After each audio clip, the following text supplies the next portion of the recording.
मैं संजू जमहर लोकगीत आप सभी का स्वागत करती हूँ अपने यूट्यूब चैनल पर। आप सभी के बीच में तीज सोहर गीत लेकर आई हूँ। आप सबको जैसा भी लगे प्लीज़ लाइक सब्सक्राइब शेयर करें और ज़्यादा से ज़्यादा सपोर्ट करें। तो चैनल पर नए हैं तो सब्सक्राइब कर लें। घुमड़ी घुमड़ी शिव के पूजली शिव के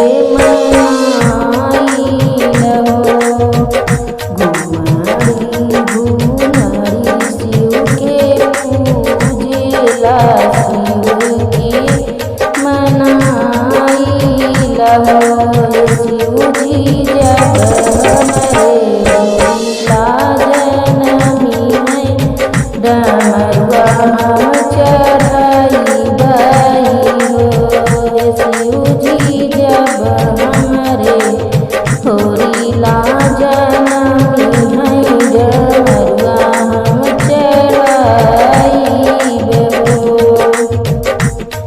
एक मास बीतले दूसर मास अवरो तीसर मास हो। एक मास बीतले दूसर मास अवरो तीसर मास हो।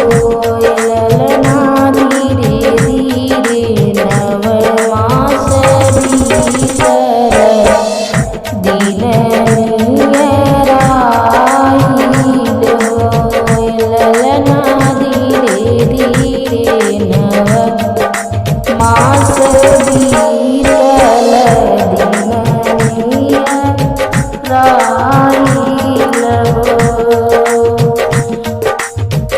एक रात बीतल दूसरे रात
लगली हो।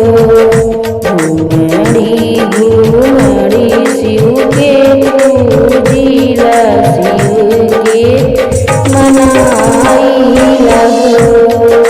घूमड़ी घूमड़ी शिव के पूजिला, शिव के मनाइला हो। शिव जी जब हमरे हो रीला जनम डमरुआ हम चढ़ाई दिए हो। शिव